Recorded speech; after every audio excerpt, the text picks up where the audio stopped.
Okay, welcome back. We are ready to do a little bit more cooking before the final product is plated. Go ahead. We're going to add a little bit more citrus to our citrus dressing. So if you'll hit some of the beautiful grapefruit into our little salad dressing. So go ahead and squeeze that in. Seeds and all, or just pick the seeds out? Or be squeezed between your fingers. And well, okay, you got to understand that my hand is a lot smaller than yours. So for me to squeeze and, hold please. Meanwhile, back at the ranch. Back at the ranch, we're going to actually cut some little rings. This is a really hard task for a small person. We're going to cut some rings of grapefruit. So I'm cutting around that edge. Remember that time we had a fresh squeezed grapefruit drink? It was so good. Oh, out of a red Solo cup? Yeah.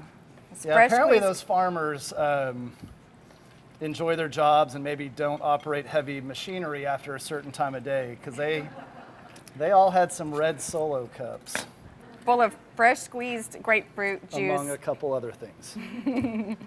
Okay, if you want to have something kind of nice on the plate, I'm just going to cut the grapefruit across. So you're still going to have that kind of the white pithy section in the center. Okay. It's a nice presentation. So we've got a few of those. Okay. And if you want to add some small sections as well, now I'll just cut between the white part. Right, so then you have no flesh at all in there.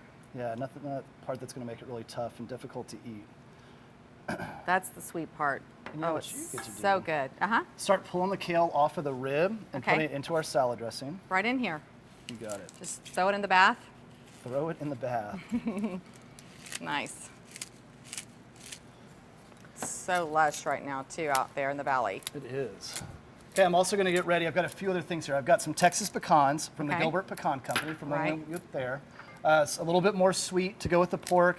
These are some dates. I love dates. I've cut up a couple of them already. My grandmother used to make the best date cake ever.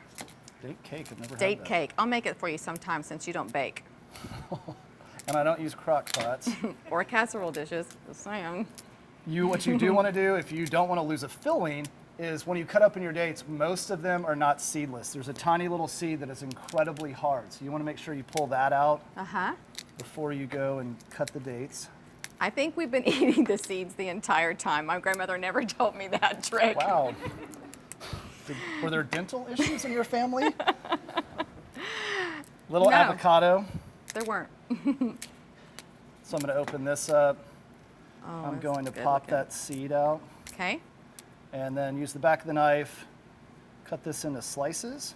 Okay, and if you want to minimize browning, everybody hears about using lime juice, but it's really anything acidic. So I'm going to go ahead and use that's a good idea, the grapefruit juice. And we'll hit this with a little bit of salt. And that pork tenderloin hit the oven, right? It did. It's going to be in there until it's about 148-degree internal temperature, which I believe we're getting close on now. So I'm going to go ahead and pull it. We'll allow it to rest for 5 or 10 minutes. That'll allow those juices to reabsorb. Yes. So that'll be great. It's going to rest up. We've got the sweetness from the outside, the glaze on it, sweet and sour here. And you know what you're going to be doing during the break? More dirty work. You got to massage the kale. It gets real leafy and hearty, but if you massage it, once we get back from the break, you're going to see this kale is much more tender. It is so true. I'm going to get to work. Y'all take a quick break. We'll be right back. Stay with us.